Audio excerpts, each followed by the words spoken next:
नमस्कार प्रिय दर्शकों, हाजिर हूं मैं अपने वादे के अनुसार फलित ज्योतिष से संबंधित आज अपना पहला कार्यक्रम लेकर।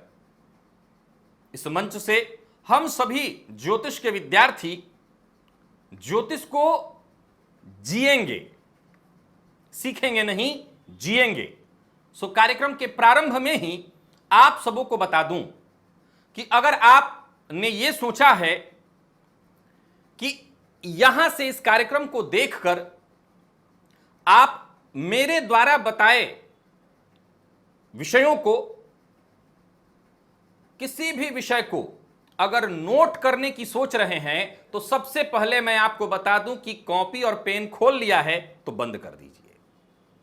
जी हां, उसे बिल्कुल बंद कर दीजिए, क्योंकि मैं यहां पर आपको ज्योतिष सिखाने के लिए बिल्कुल नहीं आया। इस चैनल का उद्देश्य ज्योतिष सिखाना कभी नहीं था। मैं ज्योतिष को जीना सिखाऊंगा, ज्योतिष में जीना कैसे है। अगर आप सीखेंगे, मेरे द्वारा बताए सूत्रों को याद करेंगे तो निसंदेह भूल जाएंगे। मैं ऐसा कोई विषय नहीं बताने वाला हूं जिसे याद करना पड़े आपको और बाद में भूलने का खतरा हो। मैं आपके जीवन का हिस्सा बनाने जा रहा हूं ज्योतिष को, बिल्कुल प्रारंभिक दौर से।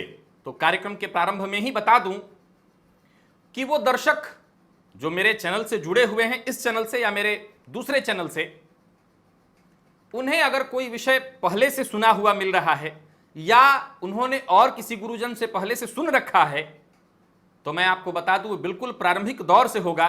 सो हो सकता है ये बिल्कुल प्रारंभिक दौर है तो आपको लगेगा कि ये सब क्यों मैं बता रहा हूं। तो मैं आपको बता दूं कि अगर आपको ये सारी चीजें पहले से आती हैं, आपकी इच्छा, आप चाहे देखें व न देखें, लेकिन अगर यहां पर देख रहे हैं आप इस कार्यक्रम को, तो पहले के द्वारा जो भी सूत्र आपको याद है, जो भी चीज आपको याद है, बस एक बार करबद्ध निवेदन है आपसे, उसे दिमाग से थोड़ी देर के लिए निकाल दीजिए, जैसे मैंने निकाल दिया है।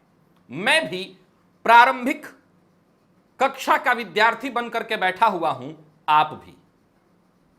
तो आपको क्या आता है और मुझे क्या आता है, यह विषय हम दोनों भूल जाते हैं और बिल्कुल प्रारंभिक दौर से ज्योतिष को सीखेंगे।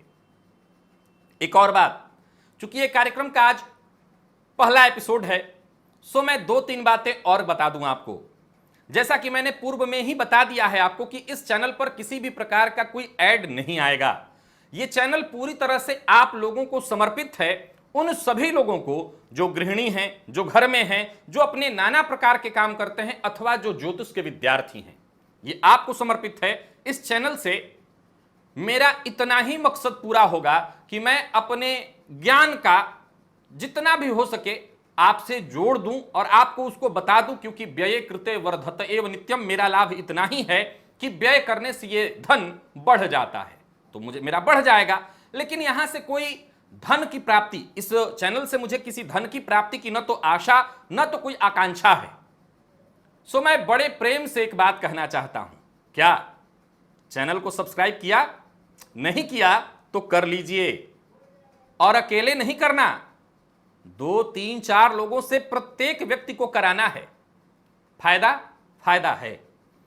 ज्योतिष सिखाने के नाम पर इस समय बहुत सारी कक्षाएं चल रही हैं, बड़े पैसे लिए जा रहे हैं। जो जिनके पास हैं दें, करें, मुझे कोई दिक्कत नहीं है।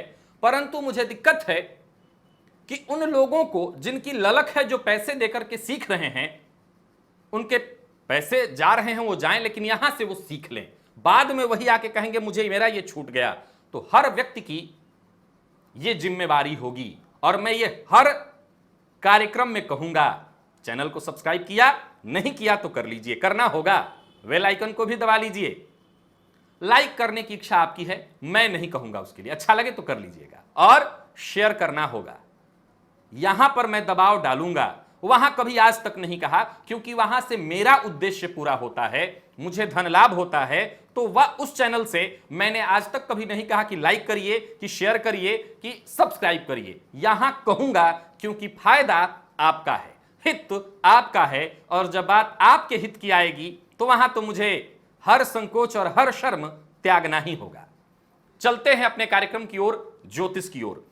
प्रारंभिक दौर से अगर ज्योतिष को सीखना है तो हमें क्या जानना होगा? मैं बता दूं कि यहां पर मैं आपको केवल फलित ज्योतिष के बारे में बताने जा रहा हूं, जन्म कुंडली के अध्ययन के बारे में बताने जा रहा हूं।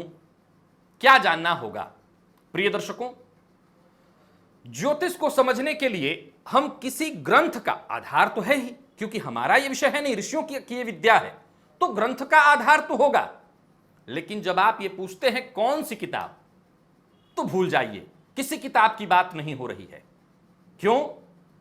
क्योंकि यत पिंडम तत ब्रह्मांडम, इस सूत्र को अगर नहीं रटा तो याद करिए, यही है ज्योतिष का पहला और पूरी ज्योतिष का जब तक मैं बताऊंगा तब तक का मूलभूत सूत्र। यत पिंडम तत ब्रह्मांडम, जो इस पिंड में है वही पूरे ब्रह्मांड में है। जैसा यह पिंड सोचता है, जैसा यह पिंड महसूस करता है, वैसा ही पूरा ब्रह्मांड महसूस करता है। यही ज्योतिष का मूलभूत सूत्र है और यही सूत्र आपको पूरे ज्योतिष के कार्यक्रम में मैं लागू कराते चलूंगा। आगे प्रिय दर्शकों, ज्योतिष के प्रारंभ में ही आपको जानना होता है कि 27 नक्षत्र और 7 ग्रह, 9 ग्रह राहु और केतु को लेकर के, और 12 हो जाते हैं हर्सल, नेपच्यून और प्लूटो। ये बात के हैं, लेकिन वैदिक ज्योतिष में नवग्रह और जिसमें मुख्यतः सप्तग्रह, राहु और केतु को जोड़कर 9 ग्रह, इनकी चर्चा मिलती है और इन्हीं के आधार पर मानव जीवन के बारे में, उनके जीवन में घटित होने वाली, भविष्य में घटित होने वाली घटनाओं के बारे में बताया जाता है, बताया गया है, समझने की विधि बताई गई है। हम इसे समझेंगे। अब जब मैंने यह सूत्र कहा यत पिंडम तत् ब्रह्मांडम, तो इससे पहले क्या सिद्ध होता है?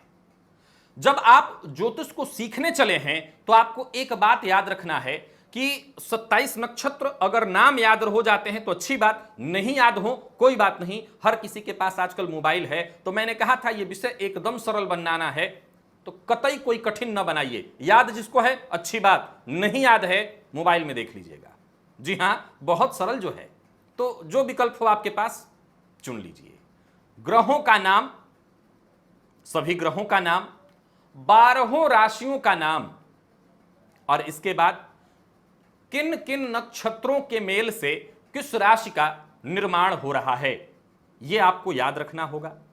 अब यह सब आने वाले दिनों में एक एक करके मैं बताऊंगा। आज बस यह बता रहा हूं कि किन किन चीजों को हमें जानना है। आगे किस राशि के स्वामी कौन से ग्रह हैं, अगर नक्षत्र स्वामी भी आप याद रख लें तो अति उत्तम, उससे आपको ज्योतिष को समझने में और सरलता और सहजता हो जाएगी, क्योंकि वैदिक ज्योतिष में नक्षत्रों का बड़ा ही महत्व है। और ये जब आप फलादेश करेंगे तो आपको सरलता से समझ में आ जाएगा, अगर आपने नक्षत्रों के स्वामियों का भी ध्यान कर लिया तो। अब सबसे जरूरी क्या है, यहां से हम आगे बढ़े, ग्रहों के उच्च और नीच के बारे में जाने, उससे पहले हमें हर ग्रह के स्वरूप के बारे में जान लेना होगा। हर ग्रह का स्वरूप कैसा है, सभी ग्रह के बारे में हमें यह जानना होगा कि कौन से ग्रह का वर्ण कौन सा है। प्रिय दर्शकों, जैसे ज्योतिष का मैंने एक मूलभूत सिद्धांत बताया यत पिंडम तत् ब्रह्मांडम, वैसे ही दूसरा मूलभूत सूत्र है ग्रहों का स्वरूप, वर्ण और स्वभाव। किस वर्ण के हैं ग्रह, इनका स्वरूप कैसा है, और दूसरा स्वभाव कैसा है। क्योंकि स्वभाव को आपने याद नहीं रखा तो आप बार बार फलादेश में भूल करेंगे। ग्रहों के स्वरूप को याद रखना सदैव आवश्यक है। तो आपको सदैव इनके स्वरूप को याद रख लेना है कि कौन से ग्रह किस स्वरूप के हैं। ये आने वाले दिनों में मैं आपको इनका स्वरूप बताऊंगा, इनका वर्ण बताऊंगा। वर्ण तो नॉर्मली सभी लोग जानते हैं, जैसे देवगुरु बृहस्पति और शुक्र ब्राह्मण वर्ण है। तो ये वर्ण क्या करता है, उनका क्या स्वभाव है, इसके लिए हमें वर्ण को याद रखना होगा। जब हमने वर्ण याद रख लिया तब बारी आती है ग्रहों के उच्च और नीच को जानने की, किस राशि में उच्च के होते हैं और किस राशि में नीच के। तो याद करेंगे तो भूलेंगे, क्यों होते हैं यह मैं आपको याद कराऊंगा, क्यों होते हैं यह मैं याद कराऊंगा आपको। तो दो सूत्र आपको पहले बताया, यत पिंडम तत ब्रह्मांडम, दूसरा सूत्र बताया ग्रहों का स्वरूप, ग्रहों का वर्ण और स्वभाव, और तीसरा जो जन्म कुंडली विश्लेषण में सबसे ज्यादा उपयोगी होता है वो है देश, काल और परिस्थिति। इन तीन मूलभूत सूत्रों को आज आप पहले दिन के विषय के रूप में याद कर लीजिए। याद नहीं करना, दिमाग के किसी कोने में डाल दीजिए, पड़ा रहेगा, काम आएगा जब हम कुंडली का अध्ययन करेंगे। तो ये तीनों चीज आपके दिमाग में सदैव रहना चाहिए, और सदैव जन्म कुंडली के अध्ययन में भी इन तीन चीजों का ख्याल होगा, तभी आप एक सटीक और सही भविष्य कथन कर सकेंगे। अब स्वरूप पर आते हैं, और साथ ही साथ यत पिंडम और तत् ब्रह्मांडम को मैं एक बार सरल शब्दों में जरा आपको समझाता हूं।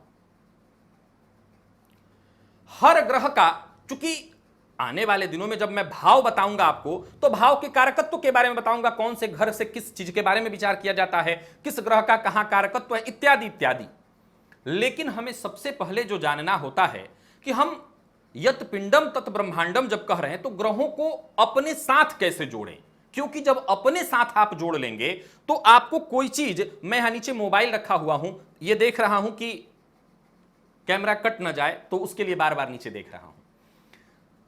तो यत पिंडम और तत् ब्रह्मांडम कहा तो आपको सदैव याद रखना होगा। उदाहरणार्थ, अब हमें सूर्य को समझना है, हम सूर्य के स्वभाव को जब समझने चलेंगे तो बार बार हो सकता है कुछ सूत्र हमें बताया जाएगा और वो सूत्र हमें भूल जाएगा, हम सूर्य के स्वभाव को याद नहीं रखेंगे। फिर हम पिता के स्वभाव को याद रखेंगे, तो पिता हर किसी के थे, 99% लोगों के तो होते ही होते हैं, और कम कर लीजिए 95% के होते हैं। तो उन्होंने जो अपने पिता का स्वरूप देखा है, उनकी कुंडली में तो कम से कम वही सूर्य है, वही सूर्य का स्वभाव है, और उसी से वो बाकी के सूर्यों को भी जानेंगे, धीरे धीरे जान लेंगे। वैसे ही चंद्रमा को जब हमें जानना है, चंद्रमा के स्वरूप को जब याद रखना है, तो चंद्रमा का क्या स्वरूप है, हम चंद्रमा के अलग अलग स्वरूपों को जब याद रखने जाएंगे, क्योंकि चंद्रमा मन भी है, चंद्रमा कुछ विषयों का कारक भी है, चंद्रमा और कई चीजों का कारक है, तो हम भटक जाएंगे। हम सिर्फ एक चीज का ख्याल रखेंगे, मां का, क्योंकि हमने मां को बहुत करीब से देखा है। तो मां को बहुत करीब से देखे हैं, तो चंद्रमा के स्वरूप को याद रखने में, चंद्रमा के स्वभाव को याद रखने में हमसे कोई भूल नहीं होगी। तो हम मां के स्वभाव को याद रखेंगे, कैसा है मां का स्वभाव, तो चंद्रमा का स्वभाव हमें बिल्कुल याद आ जाएगा, हम चंद्रमा को बिल्कुल करीब से पहचान लेंगे। इसी तरह से बाकी के ग्रहों के स्वरूप को हम अपने से रिलेट करेंगे। अगर इन ग्रहों को आप किताबी ज्ञान के तौर पर और सूत्रों के तौर पर याद रखेंगे तो यह विषय बहुत क्लिष्ट है, और सदैव आपको इतना क्लिष्ट लगेगा कि कभी आप इसकी गहराई तो दूर, आसपास कहीं नहीं जाएंगे। लेकिन अगर आप इस विषय का, ये जो मैंने 3 सूत्र आपको याद दिलाया, इन 3 सूत्रों को रट लिया आपने, तो मैं दावे के साथ कह सकता हूं कि केवल 3 सूत्र को भी आधार बना करके, इन 3 फॉर्मूलों को याद रख करके अगर आप आधार बना करके कुंडली का निरीक्षण करेंगे तो आपको चीजें समझ में आने लगेंगी। ग्रह का स्वरूप हमेशा मायने रखता है, ग्रह का स्वभाव हमेशा मायने रखता है, तो यह हमेशा हमें याद रखना होगा। तो आज इस विषय का कार्यक्रम में मैंने जितनी बातें बताई, उसके साथ साथ आपको बताना चाहता हूं कि आने वाले दिनों में नक्षत्रों को एक बार आप देख लीजिएगा। वैसे तो कई श्लोकों में इनको विभक्त किया गया है, जैसे चूचे चोला सुनी प्रोक्ता लीलूले लोभरण्यथ आ ई उ ए कृत्तिका स्यात्, तो ये श्लोक में है। जिनको याद करना हो वो याद कर लें, जो विद्यार्थी हैं वो याद कर लें, लेकिन जो विद्यार्थी नहीं है ज्योतिष के, जो बाकी के काम करते हैं, उनको याद करने की कोई आवश्यकता नहीं। वो एक बार इस पर अपना दिमाग डाल लें कि ये 27 नक्षत्र कौन कौन से हैं, और हर 3 नक्षत्र का एक जो स्वामी होगा ग्रह, वो ग्रह कौन सा है, तो वो आप याद रख लेंगे तो आसानी होगी हमारे लिए। तो एक बार इस पर आप नजर डाल लीजिएगा। आशा करता हूं आज तो बस इतना ही कहूंगा आपसे, इससे ज्यादा नहीं कुछ बताना, धीरे धीरे समय लगेगा। जिन लोगों को जल्दबाजी है, पुनः कहूंगा वो और मेरे दूसरे चैनल पर आइए, वहां बहुत कुछ मिल रहा है आपके काम का। यहां पर उन्हीं लोगों को ले आना है, उन्हीं लोगों को जोड़ना है जो ज्योतिष को सीखना चाहते हैं, जो ज्योतिष को समझना चाहते हैं, जो ज्योतिष के बारे में जानना चाहते हैं। एक ही दिन, मैं इसको कठिन नहीं बनाना चाहता, ये 2 घंटे का खेल है, मैं 2 घंटे में बहुत कुछ बता सकता हूं, लेकिन समय लगने दीजिए। ये समय जो लगेगा, यही समय आपको परिपक्व बना देगा। तो घबराइएगा मत, क्योंकि YouTube एक ऐसा जगह है, यहां से हर चीज इंसान जल्दबाजी में चाहता है, तुरंत हो जाए, चटपट। चटपट नहीं, ज्ञान चटपट का खेल नहीं है, समय लगता है, और समय दीजिएगा तो आपका हित होगा। पुनः मुलाकात होगी, और मैं चाहूंगा कि इन तीनों सूत्रों के साथ साथ स्वरूप के बारे में मैंने आपको बताया है, तो स्वरूप के बारे में आज बताया नहीं, इन चीजों को हम पढ़ेंगे, जानेंगे। आज मैंने आपको ये विषय अनुक्रमणिका, एक तरह से मैंने पॉइंट दर पॉइंट कुछ अनुक्रमणिका, सारा अनुक्रमणिका भी आज आपको मैंने बताया नहीं है, अनुक्रम भी अभी आगे चल करके मैं बताऊंगा। आज मुख्यतः कुछ सामान्य अनुक्रम के बारे में मैंने आपको बताया, जिस क्रम से हम आगे चलेंगे। तो आप इन क्रमों को याद रखिए, और फिर मुलाकात होगी, तब आगे का विषय मैं इसमें आपको बताऊंगा। एक और बात, इसमें कोई दिक्कत नहीं है कि इस चैनल पर केवल और केवल ज्योतिष के ही विद्यार्थी होंगे, दूसरा कोई नहीं होगा। तो आपकी वो बातें, अगर आपको लगता है कि हमें और कुछ सीखना है, ऐसे सीखना है, आप अपनी बातें बिल्कुल लिख सकते हैं, बिल्कुल कह सकते हैं कमेंट में। बताना मुझे है, बताऊंगा अपने ही तरह, इसमें तो कहीं कोई संशय नहीं, परंतु आप अपनी बातें रख सकते हैं ताकि मैं उन्हें भी पढ़ लूं, समझ लूं कि आपका मन क्या कहता है। प्रारंभ था आज श्री गणेश किया मैंने, अब आगे विषय पर, मूलभूत विषय पर चर्चा होगी। इजाजत दीजिए, और सब्सक्राइब अवश्य कर लीजिएगा। नमस्कार।